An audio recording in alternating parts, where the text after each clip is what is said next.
Yo, what up, guys? We're on the clock. It's your boy Caleb, and I am joined today for this episode of the War Room by Mike Gribanov. How are we doing, Mike? It's good to have you back. Yeah, thanks for having me on.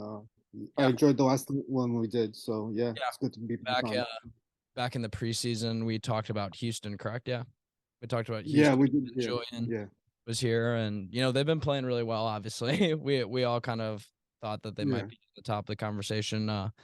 I guess before we get into some of the prospects, is there anything that you've been seeing lately on the court that you've really just loved? Favorite thing in basketball right now? Favorite thing in basketball? I don't know.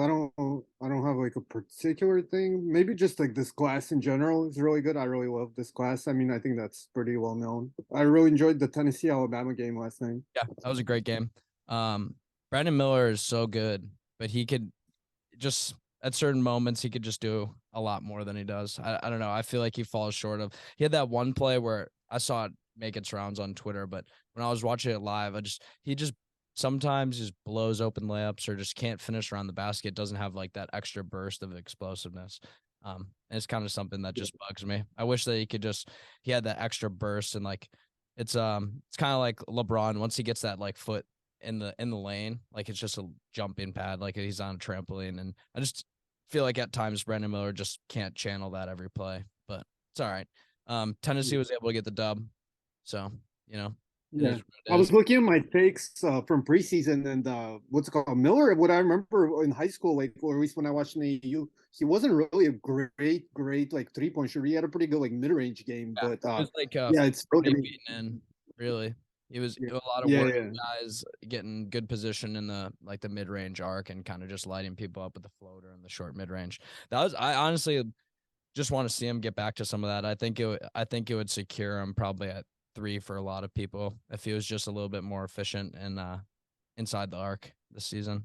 But I guess it's yeah. But he's so good from three now. Like he's like an elite shooting prospect from when like it's really impressive how. I mean that happens though. Like I remember Jason Tatum was like a 20 feet in guy, and obviously he's like a great shooter. He's in the 3-point contest right now. So yeah, but still really impressive how much Miller improved over this offseason as a perimeter shooter, like with a deeper shooter. yeah, he put on like I think it was like 12 pounds of muscle. So that Yeah, could the strength. Yeah. probably help quite a bit with at least just the consistency. Um, you know, uh, I guess we'll just kind of get right into it. Brice Sensabaugh, speaking of consistency and freshmen, I mean, I can just say that, there's not many players in the country that, are underclassmen that are getting the type of usage he is, and then also playing with the efficiency, lack of mistakes. I guess he's not a great playmaker, but at least in his isolation scoring, he's just so proficient. I mean, his jump shooting, especially for me, has been just I don't know. It's been a wonder watching him create off the dribble is just a lot of fun. He can work himself down to the post. I think he projects to me as just somebody who's a bucket. You can draft him and he's going to come in and get buckets for you. And, he's not been terrible on the defensive end. Kind of getting into some of the numbers. I mean, he's shooting 43% from three. I feel like that's not a talked enough about stat for Brice. For me, he's a lottery guy. I think that he's late lottery, early lottery. I think he can make a case for a top 10. But like you said before, this class is so good. It's really hard for anybody to crack the top 10. I mean, Grady Dick is like the most I've seen him up as far as 6 nowadays. And then he's all the way down at 17 on some boards. So just the volatility of a lot of these guys. And I think Brice Sensabaugh had kind of his couple moments of shine, and now the conversation's kind of dying around him. But I want to kick it back up into gear. He's just been a great player. Like, and he's only playing 23.6 minutes per game, and he's dropping 16 a game. I mean, bro, that's like 20. I don't know. I'm not good at math. I always say that, but I don't know. That's like almost if he's playing, 46 minutes, that's 32 points a game. Like that's awesome. And I just think, if you're taking a safe scoring bet, he's got to be the first guy you go to. I honestly like him in terms of isolation scoring more than Nick Smith Jr. at this point.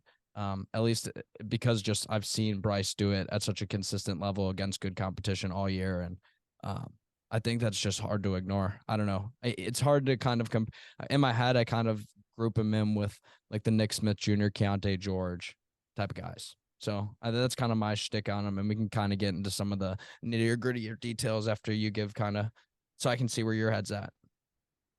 Yeah, I mean, Sensabaugh is like just like I think you were talking about how his usage and efficiency special like this year, like among the guys this year. I think like all time. Yeah, I just looked it up right now as you were talking on Bart. The only guys who had a 31 usage and 59 true shooting, which is where he's at, about where he's yeah, at, it's at as 59.1. freshman. Yeah, it's about as freshmen were like all like Michael Beasley. There was like Nick Ward, like inside guys. But as far as like perimeter players, he's the only one in the Bard database, which goes back to like around 08, 09. Yeah, So yeah, like he's like a awesome. special all-time player with his, and I think the main thing with him is like that, like just on film watching him is like his confidence and how relentless he is. Like he just does not care, and it's like for the better or worse, like he has the ball, he doesn't care. Like he'll go up with the shot no matter what. Like you're all over him, it doesn't bother him at all. And you know, obviously that leads to some bad looks, but with him, he's still like pretty damn efficient anyway. So yeah, I think Yeah, that part of his game is really, really impressive, and it's going to be interesting how that translates because I literally have never seen a prospect quite to that level like he is. yeah, I'd agree with I agree with a lot of the things that you said. I think, first of all, just that's a daunting stat. Only one of three guys with that type of usage at freshman, right? Correct. Yeah, I think there's a couple, but I don't remember. Oh, I think it was like Mike Dom and Okay. Jao it took Yeah, last year, like mid-major guys. But yeah, yeah. yeah, like as far as But like I mean, perimeter a major, players, yeah, major yeah, perimeter player at a major program. That's sick. yeah, I mean, just generating 1.038 points per possession, that kind of solidifies his value on offense. You know what I mean? When he gets the ball, he's bound to score at some point. If you give him, they're giving him about 17 possessions a game, I think, or that's how many touches. And then even when he's not the greatest playmaker, I think that's the best, like the easiest thing to knock him on just by the numbers. You know what I mean? With the 0.47 assist to turnover ratio and only generating 0.9 assists per game. I don't think it's that he's a bad passer. I just think that he sometimes gets so locked into what you're saying. Just I want to score, I want to score, I want to score, yeah. and He's just like head down. He doesn't care. Like I'm defenders okay on his with way that at this level, there. though. Yeah, I mean, they need yeah, that for them to win. He has to do that. I mean, 1.19 points per shot on jump shots, 0.38 shot making on post ups, 0.30 isolation shot making, 0.24 handoff shot making. Like, I mean, in all these very common sets, like key sets in teams' offenses, he's extremely proficient and he performs at a level that, analytics are not expecting. Like, he's generating on average, they're like, you know, 0.30 shot, points per shot above expectation. I guess that's kind of how I right. would summarize that. And that's ridiculous. Like for a freshman, especially on the usage, like they're Yeah. just giving him the reps. And even when he is making some of these, plays that Brandon Miller really early on in the season was very much head down. I think he's adjusted better ish. He still has his moments where we were talking about in the mid range game. He could just be a lot more efficient with, making the easy read. Kick outs could be a lot quicker. I mean, he can just get the ball out of his hands quicker. I think that's the next step for Brice. But, when he's able to show up on the defensive end and he's not a liability there, he has good size, like not verticality size, but he has good strength. And I don't mind him on the defensive end. I think that it makes him a legitimate, 3-and-D prospect you could talk about at some point. What do you think about a comparison, like kind of game wise, to AJ Griffin with this? Yeah, that's interesting. No, but I really think Sensible. Yeah, there's some similarity, but I really think there's nobody quite like Sensible. Like the guys I've seen like that are that remind me of him are like guys that are playing for like their dad on the high school team. They're like taking that sort of like usage and like, but DeVries. like in college level, I've never seen, especially freshmen. And like Holdman is a pretty, like legitimate like disciplinary type coach. Like he's not gonna just give some guy the ball and just let him usually run with it. But that's how Sensible has always been like in what I've seen AU high school and now Ohio State. So it's really interesting to watch. Like you said, like I think a lot of people kind of struggle with him because of his like stature. Like I think a lot of scouts period kind of don't like that archetype of the 6'5", 6'6" guys that are kind of wider and kind of worry about them. Some of the questions about his defense, I think, are a little bit overstated. I got I got a clip where he like had a really nice closeout. In the game I watched to prepare for this was the Iowa game. He played really well in that one, but on offense, but on the defensive end, like he closed down quickly on Fran McCaffrey and then kept him in front and really shut him down. So like he's like pretty wide, but the whole thing with him is he's very, very agile for his size, and he has like you know, nice like coordination, some flexibility for his size, relatively like quick feet. He has like people will say like he has like dancer feet, you know, like he's pretty like yeah, like agile for his size. I think that really Yeah, separates him from a lot of those footwork guys in that kind of archetype. yeah, the Uh, footwork my, on both ends is really good. I would yeah, absolutely yeah. agree with that. Where do you see him kind of positionally on offense and on defense, kind of one at a time? I'm not big on projecting like position because I think that Like sometimes what limits, role? Like not like like saying like if are you using him as a secondary creator and a spot up player on offense? Yeah, I think that's the I don't know. I think it could do again with him, especially because he's so like different than most guys. There's could be like a variety of kind of outcomes that are available. Like obviously, like people will probably look at him as like kind of like a microwave guy off the bench, especially at first. But you know, you could see him with this like special level of scoring. Maybe he could, you know, make his way to being like a top option, and you know, maybe not on a championship contender. I guess we're talking about like projecting guys into championship contenders. Probably not very likely he's actually like the top guy there, but like maybe a secondary guy if like things really break right and he figures out how to like rein in some of those like mistakes like we talked about with the assist to turnover ratio and like running into crowds of guys and just yeah. throwing weird shots up. But yeah, on the defensive end, I think another kind of like positive aspect for him is with that body. I think he could be pretty switchable, and as the league, you know, gets more like smaller in certain situations and stuff, you could even see him playing maybe a few minutes at the five, definitely at the four at the next level. So I think that would really be helpful for him as far as fitting in various lineups and all that. Yeah, I like him at the 3 and the 4 on defense. I think he'll be able to hold his own, especially in the Yeah, modern where you were talking about with the game's kind of shrinking back down to a lot of positions, and it's kind of you want your almost want your tallest players to kind of be your initiators and your rim runner. And everybody else is kind of just spot up shooters who can clamp and switch 2 through 4. So I think he kind of fits perfectly into that mold and style of basketball, and that's why I think he really should be an early lottery pick. Like yeah. I'm confident in that outcome for him to at least be a contributor, in his first couple of years. And like you said, at the worst, I think, he's a scorer off the bench. I, I, Yeah. I don't Yeah. I mean, there's definitely like a downside with him because of how like strange kind of he is, but I think it's well worth the risk when you have a guy who's potentially like a really special like offensive player. I'm big on the upside and being kind of a little bit more less risk averse, I guess, with draft picks. So definitely, I'm a lot, I think, higher on him than consensus. And just to go have him back to the if you're defensive willing end, to share. I think. No, go on, go on. What did you say? Where do you have him if you're willing to share? Oh, I don't have like a set board right now, but I probably have them in the first half, like top seven of the lottery. Yeah, sweet.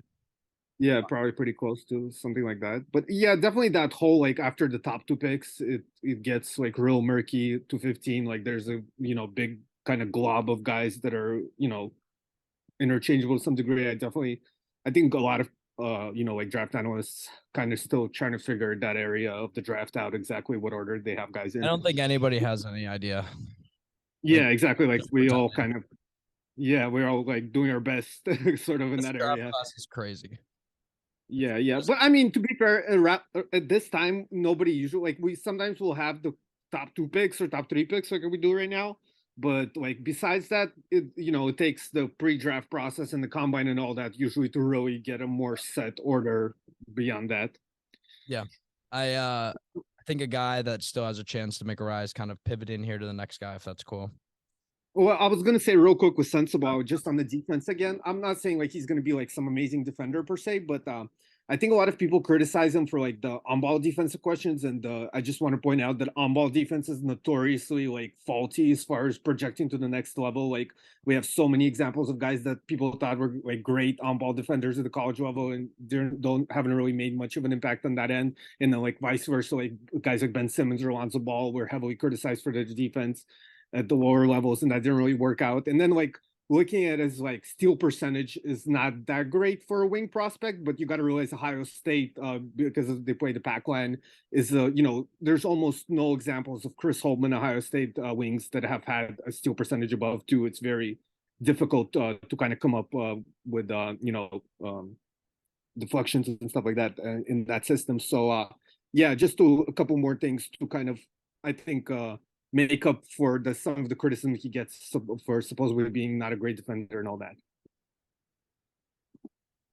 What were you saying? We can just pick it right back up. I don't like to deceive. Yeah, you were just responding to my point about Sensabaugh's defense. That's where I cut it off. My bad. Yeah, if that happens again, the one stock per game, kind of, even though he's still getting those deflections, it's not like he's not getting any blocks or any steals in one of those areas. He's able to kind of spread it out, and he actually ranks out in the 74th percentile overall on defense for synergy. I mean, I don't think it's a really great stat, the synergy percentile rankings, but it just kind of paints a broad picture that, he's not giving up baskets consistent on every possession. His opponent effective field goal percentage is probably, not in the 50s or 60s.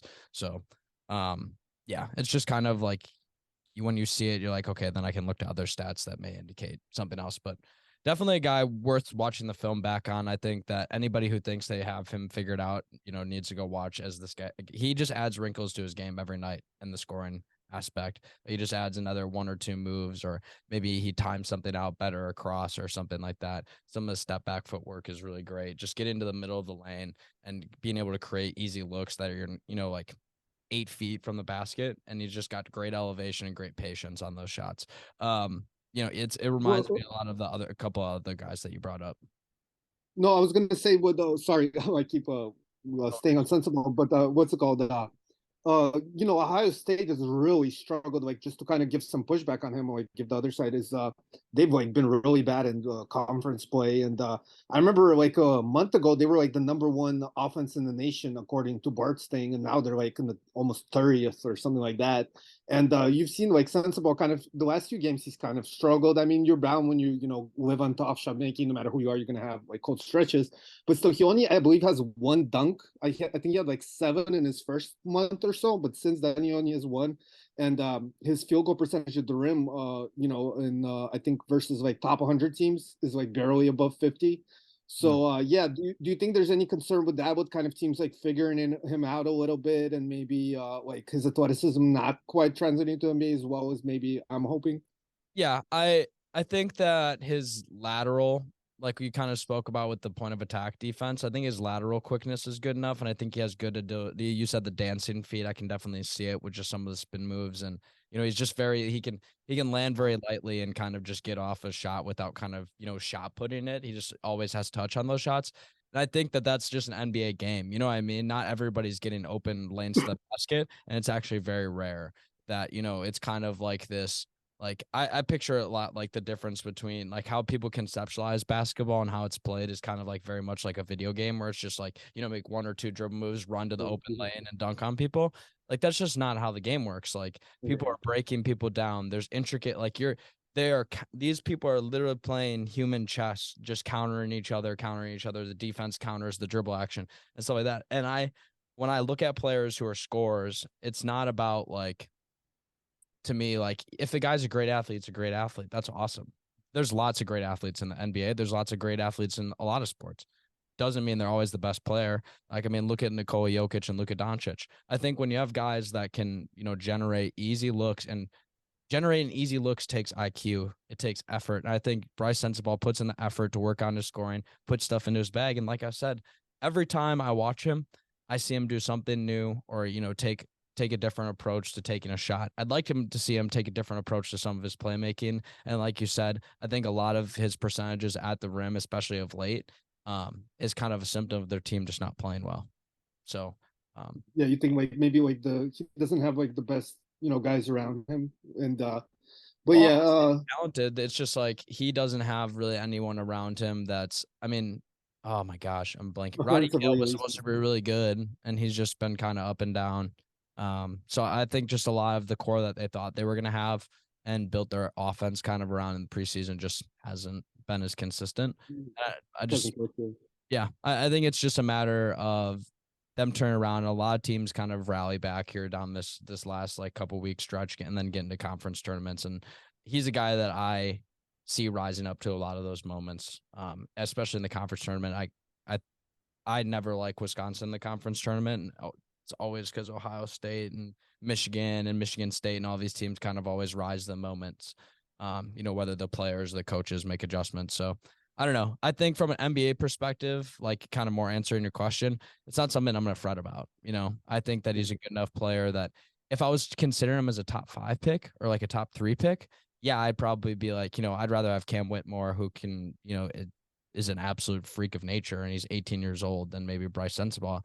But if I'm like saying I'm going into this draft pick and I want to pick a scorer, then, like I said at the beginning, I'm really choosing from Brice Sensabaugh, Nick Smith Jr., Keontae George. And, I can go about my decision how I want to. If I want somebody who's going to be a little bit more playmaking, I'd probably go for George.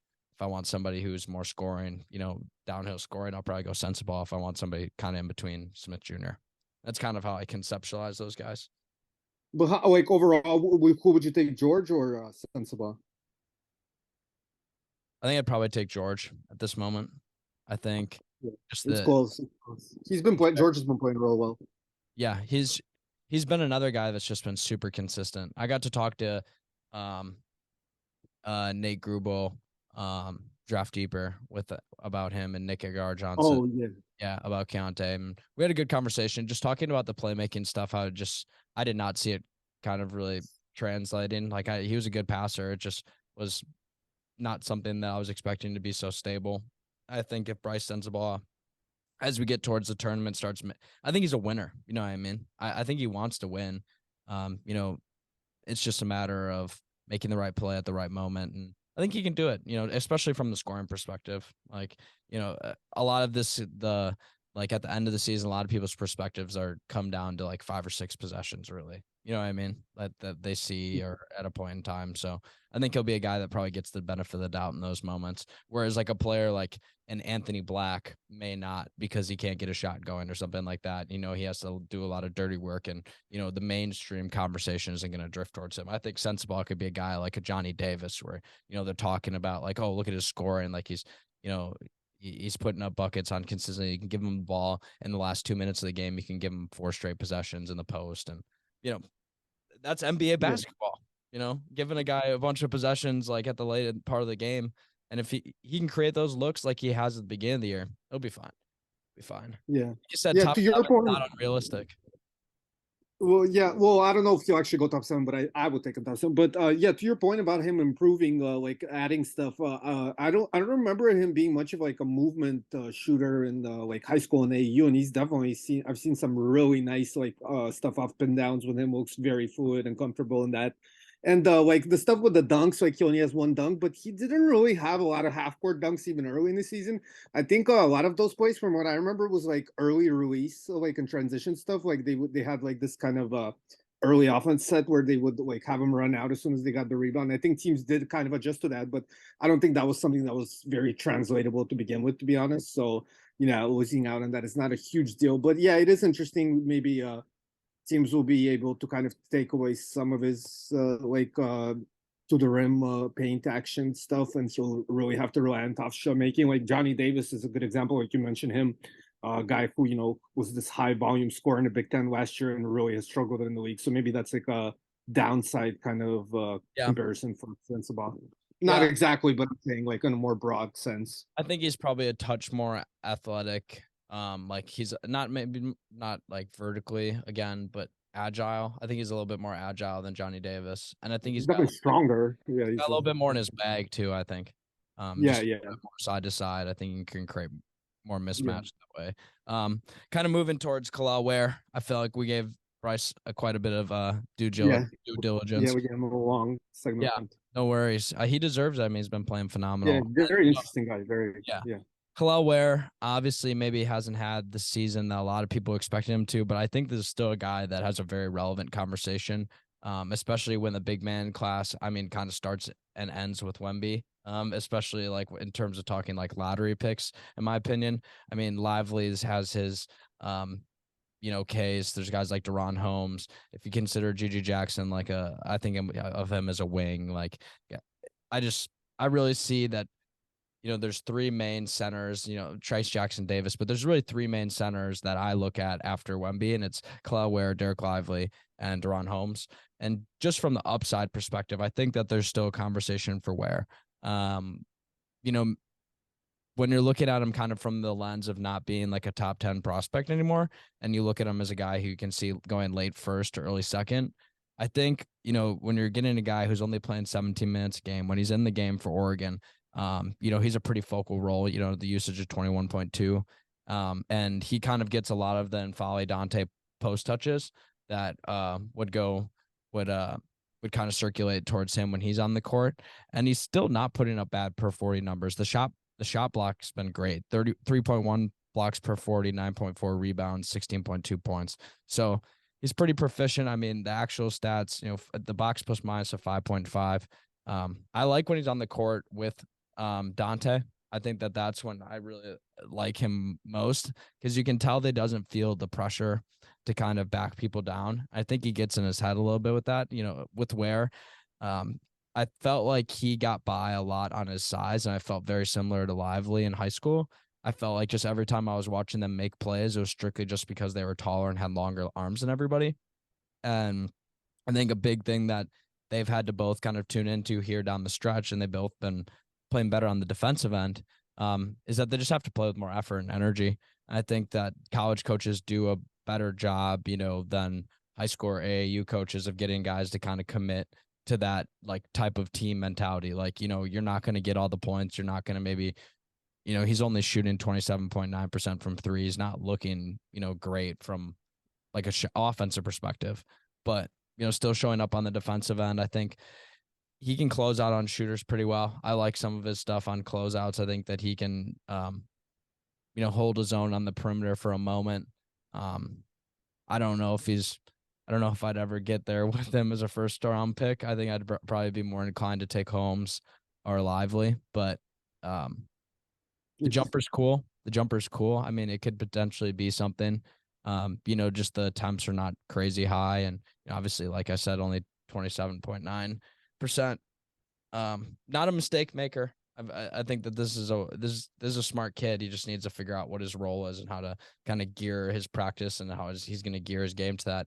Mo Bamba vibes almost a little bit. I think Mo Bamba was a lot more successful in college, but I think Kel'el Ware is not far off from that type of mold. I think especially if he was getting higher minutes per game and he wasn't playing behind a player like Dante, we would be talking about him a little bit more. Same case kind of could be made for Lively if Lively actually was able to shoot the ball and they let him actually play like a basketball player instead of just a walking 7'2" shot blocker, and that's his only role. I think Ware's gotten a little bit more like freedom, and I've enjoyed it. I just think that he's got a long way to go. He's a young guy still. That's kind of my perspective on Ware. A bet for the future in the early second round is where I stand. Interesting. Yeah, I'm definitely a lot higher on Ware than you. I feel like he's like almost the opposite of Sensabaugh in the sense that I feel like Ware is like almost a surefire, like solid NBA guy. And You think? I mean, yeah, like I the guys I was trying to come up with a comparison. The guys I thought of was like a mix of Christian Wood and Miles Turner, like somewhere in that kind of. I think I'm a bigger believer in a shot because he's over 70% from the free throw line and the shot looks good. And I've always felt like he had pretty good touch. Another big thing to me is the fact that he does play a lot of minutes with Dante and with Nate Biddle. So he kind of plays at the four, which is not, in my opinion, his natural position, and especially at the college level, the way, college teams are like smaller and you see a lot of quicker guys, and it just takes away a lot of like easier opportunities from him on the offensive end. But yeah, I think on the defensive end, he kind of gets lost a lot, which is why his minutes have kind of dropped in conference play, because he's a younger guy and kind of makes some like airheaded mistakes a little bit late on positioning and rotations and stuff like that. But I don't think that's really a big deal. He clearly has like the shot blocking instincts, and he has pretty good mobilities you spoke about, and he seems like a decently like intelligent guy. Like he'll be able to learn the concepts and all that. So yeah, I'm pretty high on him. I don't think he's like a super exciting guy per se, but I think like if you need a big man and modern guy who could stretch the floor and who could like switch some or like at least hold his own and like pick and roll stuff, I think he's a very solid pick. Probably somewhere in the lotto. I mean, I definitely consider him for the top 10. I don't know if I Oh, quite have him top 10, but yeah, to me, I still have him lotto, which is where I started the season with him, and I feel he's still in there I because was I'm not. I Yeah, was go on, 20. go on. I was 20s on him preseason. I didn't like Oh, the. okay, okay, yeah, I didn't like a lot of what I was seeing because I kind of mentioned it. I wasn't as high on him or Lively as a lot of people. I kind of had them, 19 and 20, I think, or 19 and 21, 21 and 22 or something like that. I don't know, so long ago. But I kind of have yeah, kept them. I've kept Lively in the same range. He's like 28 right now on my board. But I mean, I'm kind of like in the same spot as you, where I've just kind of given up on trying to like rank players and more just trying to observe where they are positionally.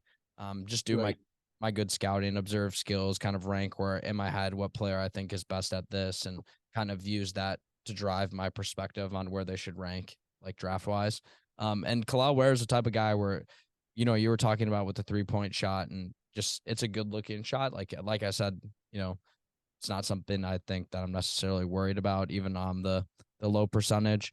I just I have a hard time betting on a guy who just when I don't know if I'm just watching at all the wrong times. I just when I watch him, you kind of said the airheaded stuff. He just at times it seems like he's not always 100% in it.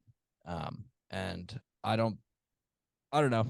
Like you said, his minutes have been dropping. Hasn't been playing as much as the beginning of the year. I felt like he started off the year playing too little, and then it kind of turned into him maybe playing a little bit too more. And I felt like if they utilized more of the minutes at the five, and kind of just like gave him like 5 to 6 minute stretch where he's just playing on the five, playing the five with four guards, and they kind of run 5 out action, or like even have him come up into the high post, run a DHO with a little pop action. I don't know. I feel like they could just have a lot more creativity with him.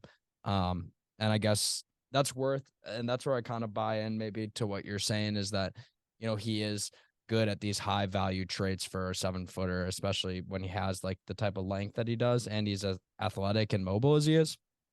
So maybe I guess I'm being too bullish and I'm just hating. Maybe I'm just straight up hating, Mike. what's it called?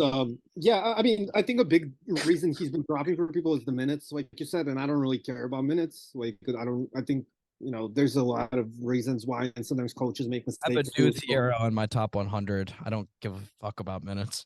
yeah, I don't care about like how much they play. Like that's like I don't trust coaches. A lot of coaches are dumb, or there's like external reasons why they do the things they do.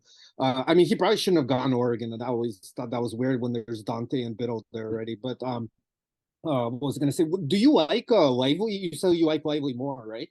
Yeah, I think What that he just projects as a more certain around the rim player.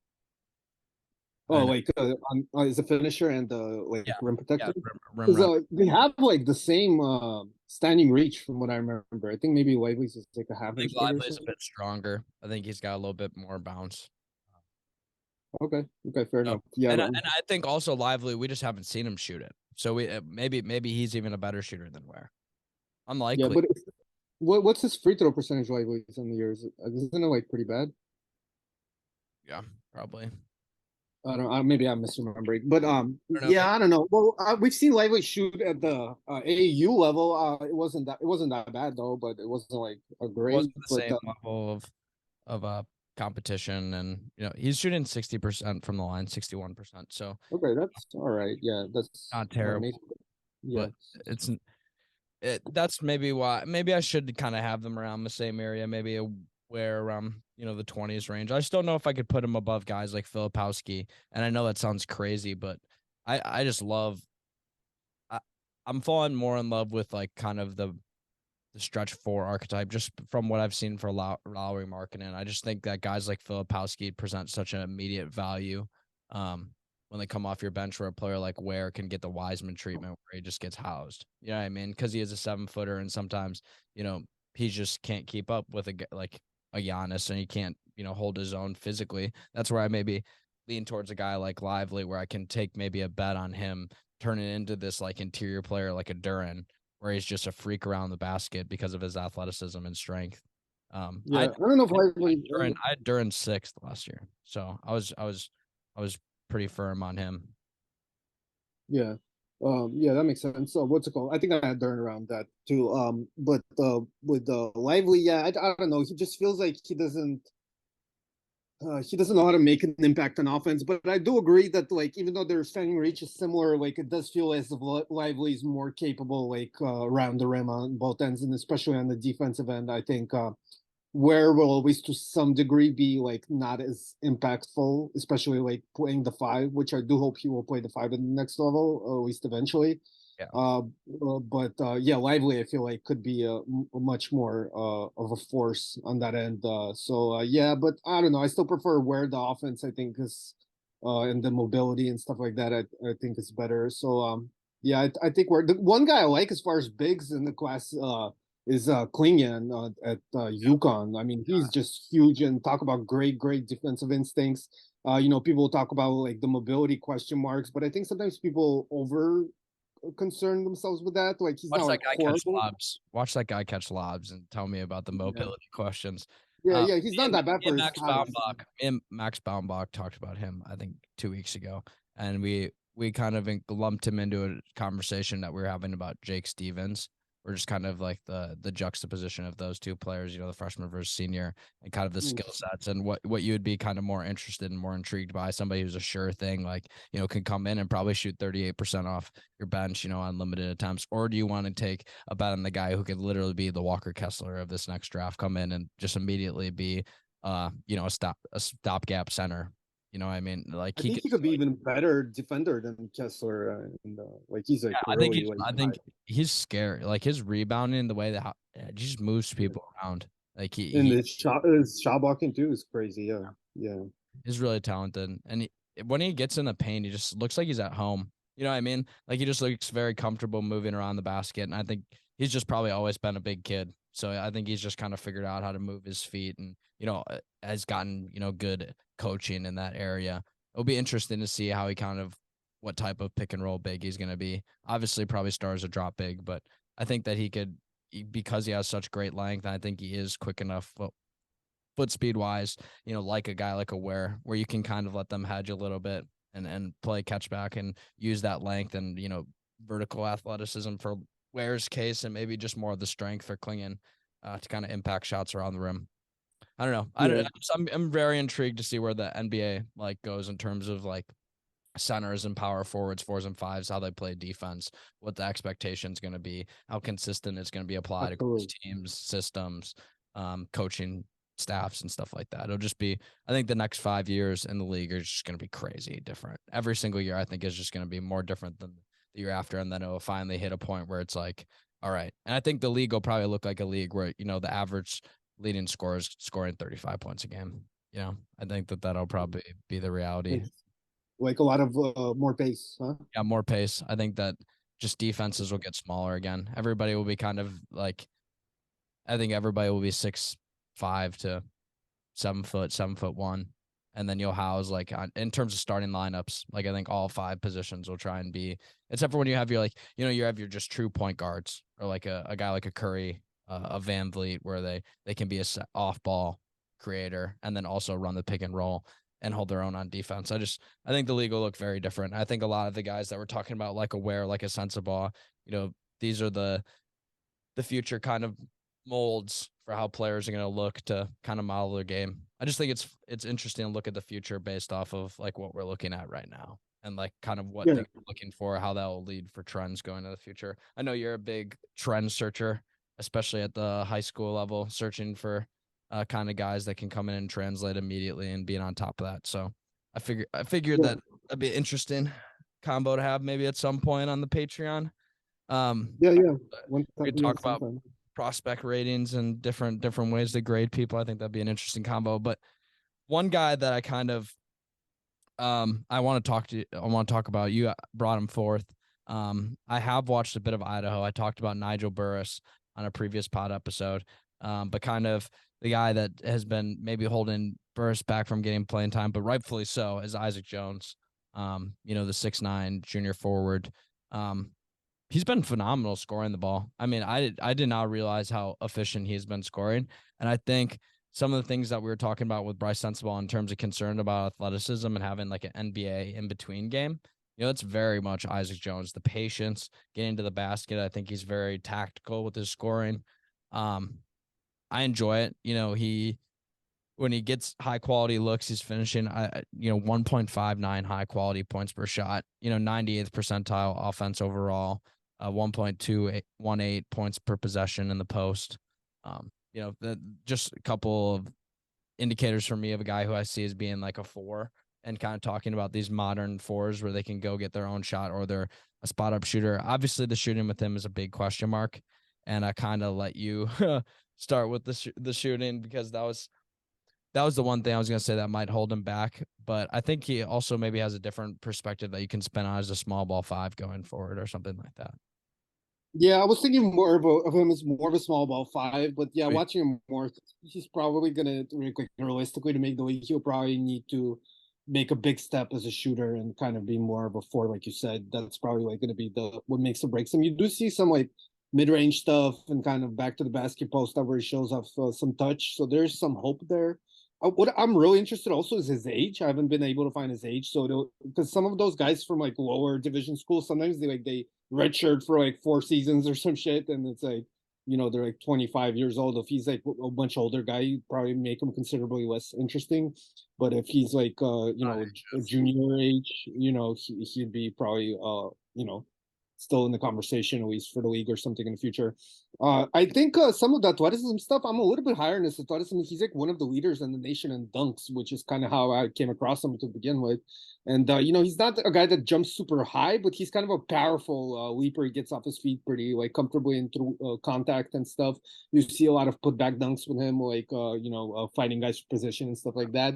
And he's decent. He's all of 240. He's all of 240 for sure. Yeah, he's very strong guy.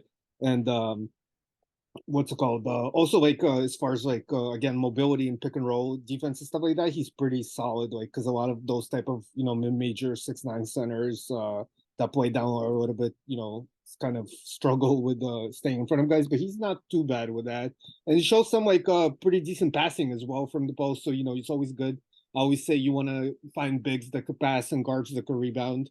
So yeah, he's a guy. I had a stat on the post up passes, 1.04 shot quality average on post ups, including passes. So generating really, really high quality looks. And yeah, I watched a little bit of his film earlier on in the year when he I think about probably 13 games through right when conference play started, and he was just still off to a really hot start that he's kind of got into in the end of non-conference play. And he's near 70% shooting at the free throw line. I don't know if I can see the jumper becoming a thing. Like you said, he has really good touch around the basket. And I think he does have a little bit of a mid-range game.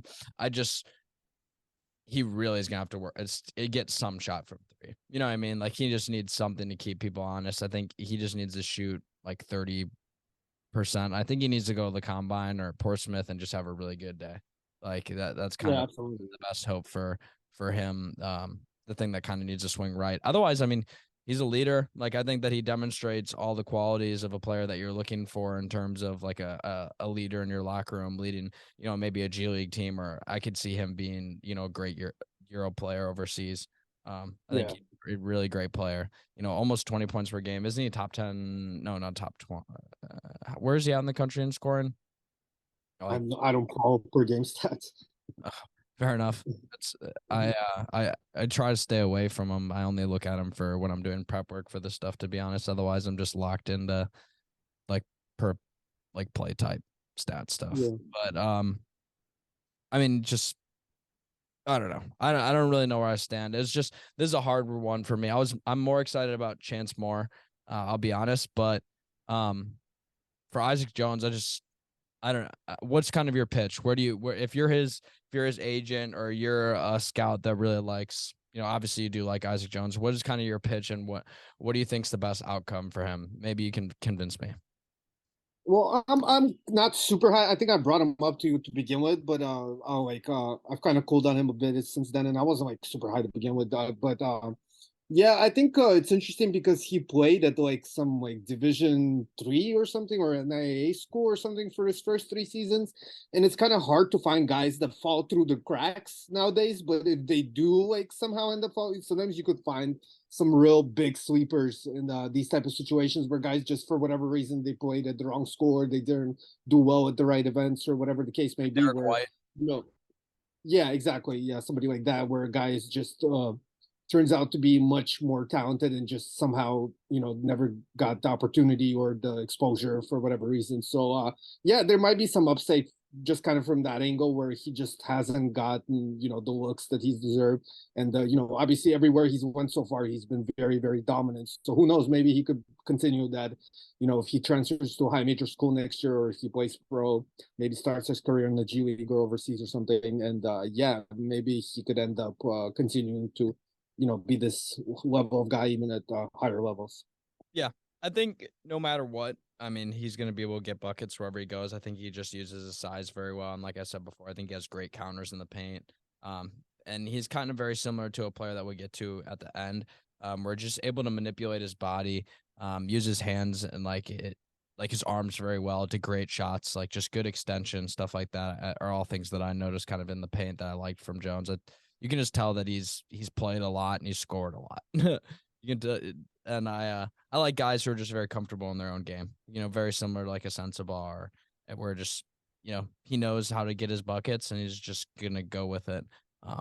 And like you were saying, if he can get kind of a footing overseas or in the G League, I think that he is a player that isn't far off from being able to contribute the NBA somewhere. You know what I mean? I don't think he's that far out of the league. It's just he definitely needs a jump shot or at least a three ball.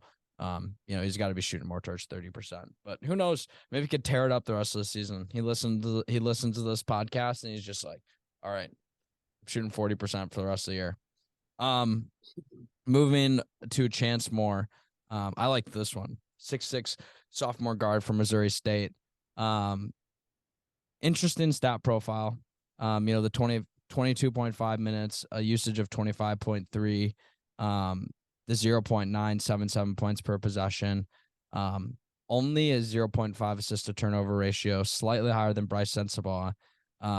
Just kind of the same stuff in terms of like just the lack of like playmaking volume. But the stats that really pop: 97th percentile in pick and roll ball handling, including passes, a 0.37 shot making when he is initiating shots out of the pick and roll. And then you also look at the defensive side of the ball, 88th overall in defense, and then more specifically, 96th percentile in pick and roll ball handler defense.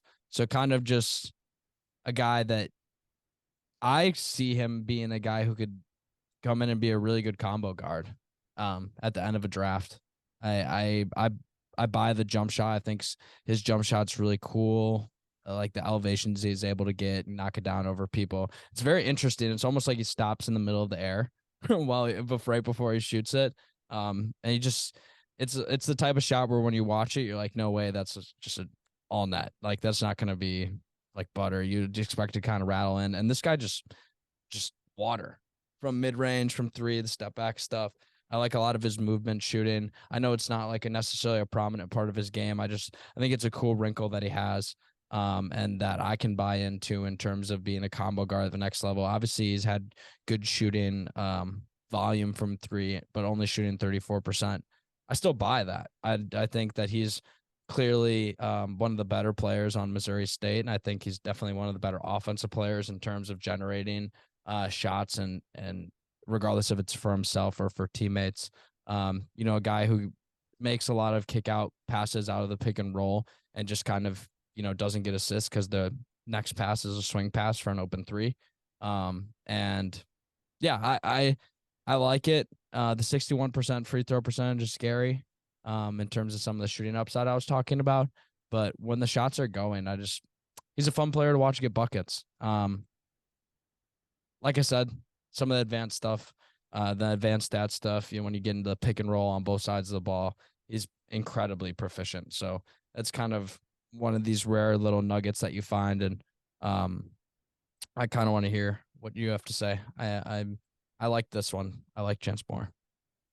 Yeah, I kind of was higher him to start the season. I was kind of like, but I think the shooting, I started the season hopeful and optimistic, but I've kind of cooled down on it. And from what I remember in high school, I was never really a big believer in a shot at lower levels either. And yeah, considering like it's kind of like you have the volume, but then on the other hand, you have the really poor free throw percentage, not exactly ideal mechanics, I'd say.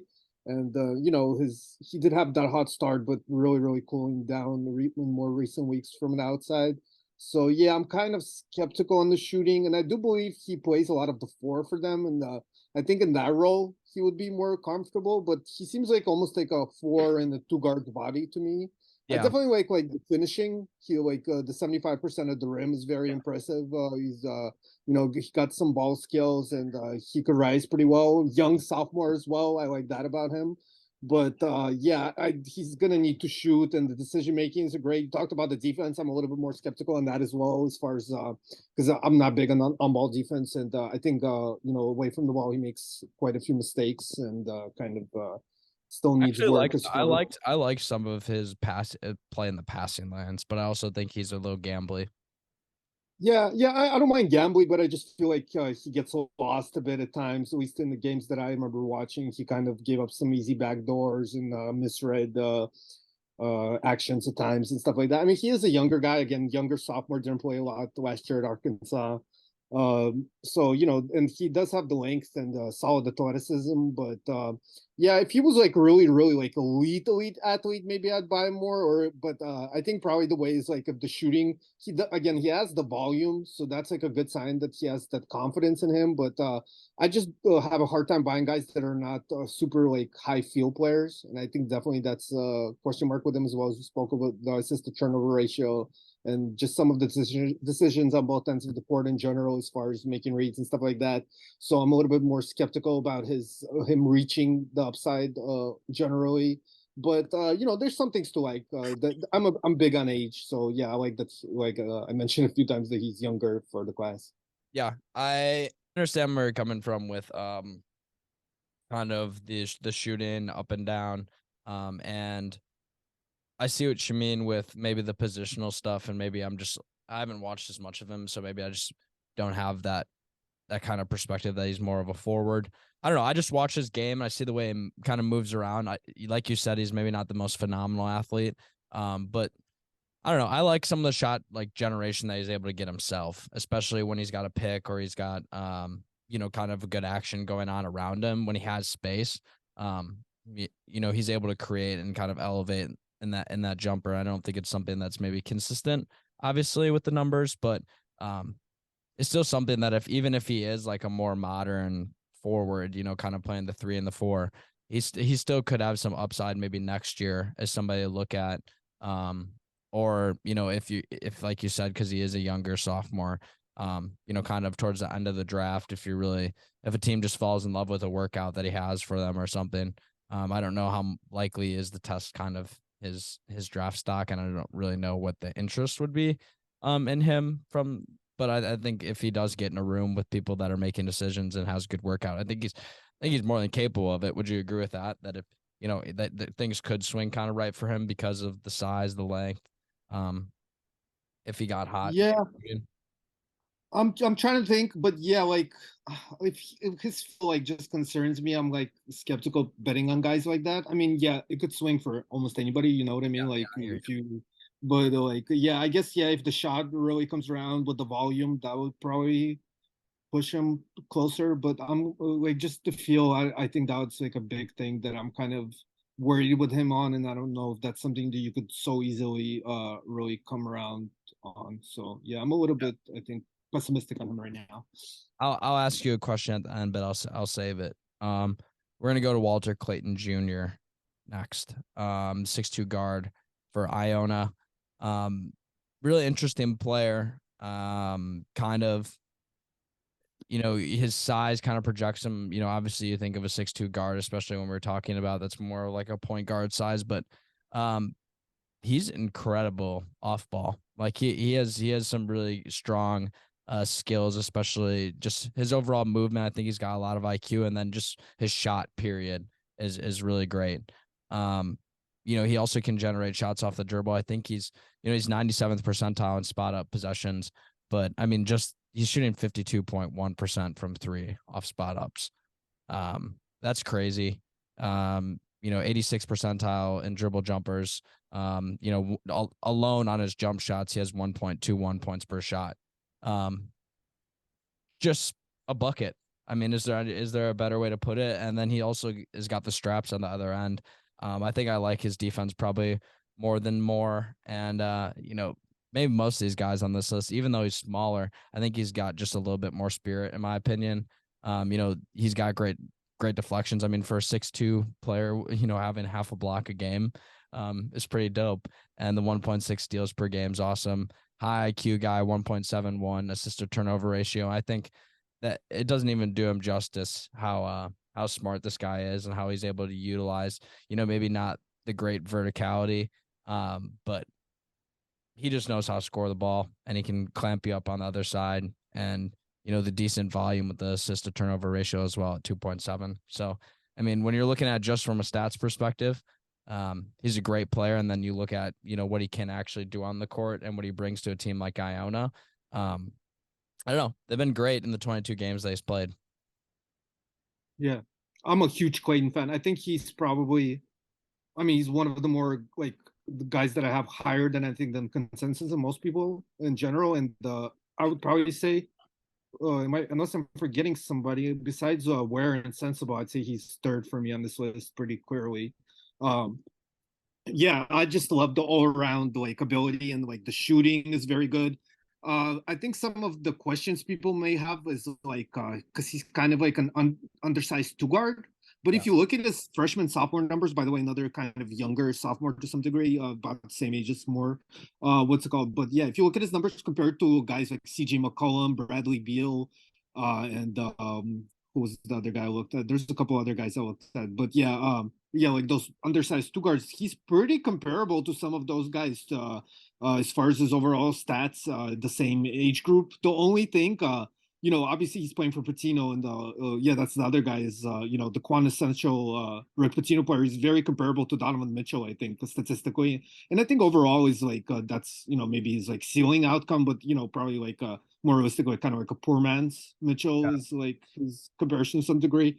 But Javon Carter is always the guard that I use for the Carter was like a credible. I mean, Clayton is a good defender, but Carter was like ridiculous. Oh yeah, Bones Highland is another guy who's pretty comparable to, statistically. Like not exactly, but overall they have some similarities. The only thing where Clayton kind of falls behind some of those guys like Beal and McCollum, Highland, Mitchell is his finishing at the rim. Those guys were all like above 60%. In their first 2 years in college, and he's like barely above 50 for his career so far. So yeah, he's a bit heavy-footed. He's not a bad athlete, but he's kind of like not super comfortable like going changing like kind of his body positions to go from like dribble into a leap into finishing moves and stuff like that. So that's kind of, I think, what holds him back a little bit. But he has a lot of stuff in the bag. Like he's very, like you said, great defender. The shot is very good. Maybe a little bit unconventional mechanically, but still effective and obviously highly efficient. Like 86% free throw shooter for career, well above 40% this year, and like above 50% on long twos. And then like the passing, his numbers aren't great because they have other guys who kind of are more they're like setup guys. But you see some nice like what are they called, like jump skip passes with him, and like his splitting double are good. When he can yeah he's able to pass off his shot well. He doesn't make like kind of those. RJ Barrett does it a lot where he kind of goes up into the shot and just kind of tosses the ball aside, or like kind of makes a bad read, where Clayton can kind of fake that dribble jump shot and then also kind of dump it over the top if he needs to when the big man comes up. I think those are little things that I absolutely love when I see from guards when they're just able to get the ball out of their hands, especially guys as sophomore. Yeah, he's a great player, a lot of fun to watch. Kind of you said he's very unconventional for maybe this list compared to everybody else. I mean, he's 4 inches shorter than the next guy on the list, and the other two guys are guards and one guy's a forward. So it's very interesting where he kind of will stack in height wise. But in terms of like undersized guards or combo guards, how do you compare him to a guy like maybe like Marcus Sasser? Yeah, that's an interesting comp. Sasser is even smaller, I feel like, but yeah, that's I think that's a decent argument for Clayton, I would say, because Clayton is like 3 years younger, a little bit bigger, I'd say, probably.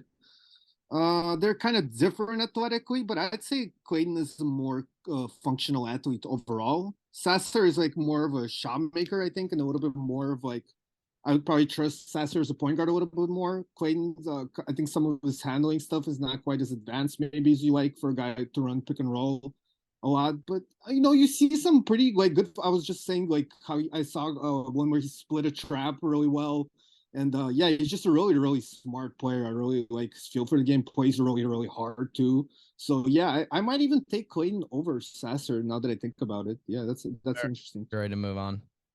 Yeah, no, go. You want to give something Clayton, or that was it? I was good on Clayton. I mean, Okay. I think that the point I was trying to get you to make was kind of the I comparison got one more point on Clayton. I was just gonna Sasser. say like what's called with him like how he's I think very well rounded except like the size is definitely like a big question mark like the finishing, but outside of that like he's very good guard rebounder, pretty solid passer, great assist turnover Four defensive rebounds numbers. a game And for a guy who's 6'2".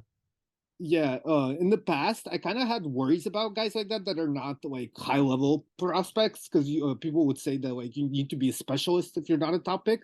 But I found through like research and just experience that that's not necessarily true, and you actually do want guys that are more like balanced and have a lot of different things because you never know how a guy really develops, and if they have a lot of things that are pretty good at, You then never you know never know what which role you one. want them to fill. Yeah, and how they which thing they might hit on and really like outplay their expectations and end up. So it's actually good to have that kind of balanced profile like Clayton, even for lower pick players. But yeah, that's I agree. I think the point that I was trying to that I got you to make on the Sasser thing, I think both these I think Clayton has a chance to be where do you think? Late first, early second? Is that kind of where you have yeah.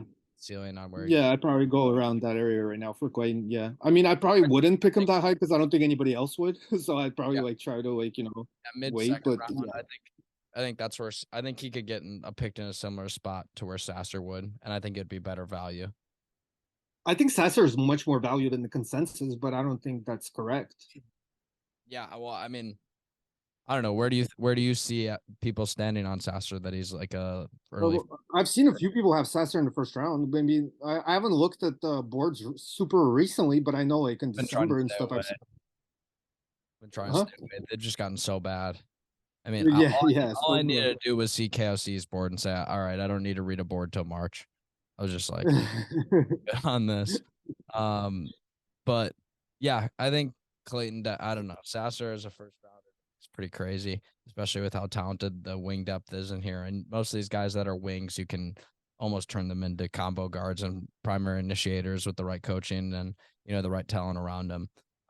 Very interesting class for a lot of those like well-rounded guys like you're talking about, where maybe a more high-end guy that people maybe might overthink is like a Filipowski, like a Grady Dick, where yes, they have maybe a prominent trait. Like Filipowski is his scoring kind of his ability to all around score at all three levels is enticing. With Dick, maybe it's the shooting, and kind of the size positionally.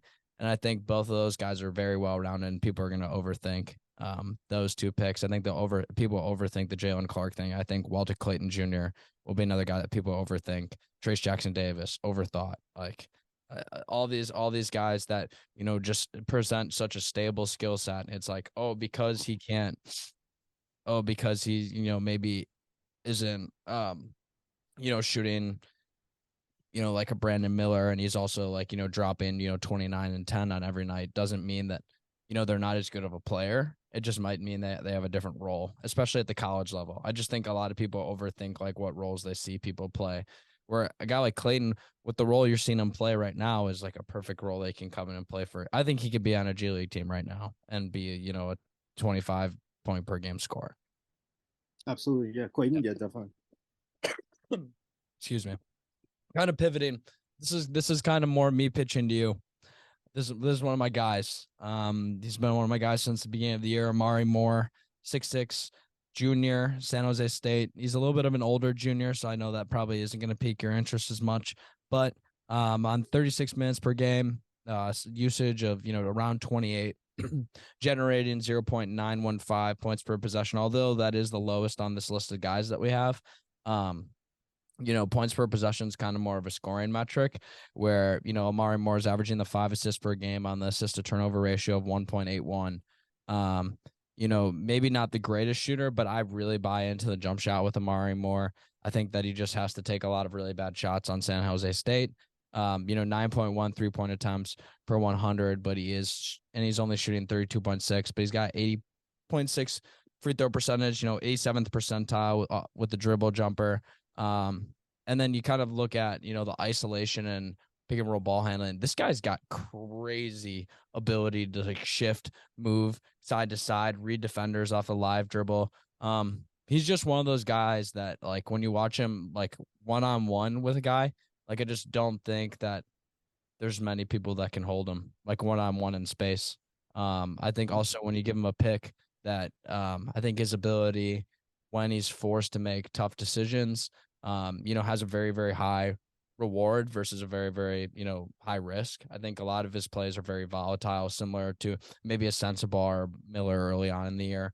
And that's maybe not something you want to see out of a junior, but I think when you look at over time, how consistent he can be, especially generating shots out of isolation, I love his ability to take people off the dribble, get him to the basket. I think, he's 6'6", but I think he's probably got more of like a 6'9", 6'10" wingspan. Great ability to extend, kind of like I was talking about with Isaac Jones. I don't know. I'm just I just have so much fun watching him make, reads. I think his passing is super underrated. Underrated stat, 1.571 points per possession when defense commits an isolation, including passes. So when he is getting trapped, I mean, he's either scoring or somebody else is. That's how you get 1.571 points per possession.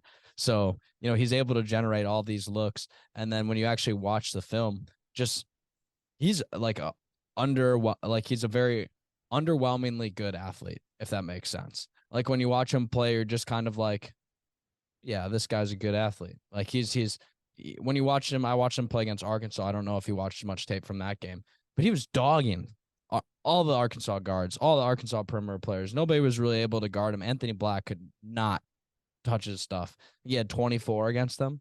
And just when he gets confidence early in the game, or even when he just starts making tough shots, like this is a guy who wants to win. I think, kind of how I frame this series, Mike, is that these are the guys that, I want, to be second round picks, BG League guys. I mean, the nitty gritty of the like drafting truly like to the bottom of the draft. And a guy like Omari Moore, I think this is, the right time. He's an older junior, like I said. I think this is the right time for him to get an NBA look and be able to be a guy that gets a G League look, especially at the end of the draft. I think he is just simply a better basketball player than a lot of people are giving him credit for. So that's kind of my pitch on him. I think, he on defense, he defends really well as a guard. I think that you can honestly put him on ones. I don't really like moving him on to bigger guards. I think he struggles at the rim more, but I think that when he has that size advantage over the smaller guards, I think he really can be a problem on that side. But, that's an ideal world type of view. When you kind of look at where maybe he'd fit in a role, he'd probably end up being more of an off guard. But, the future is there for him to be a really good point guard. And I think he's got that type of consistency. I'm going to get kicked out of this room soon, but quick thoughts on Omari Moore.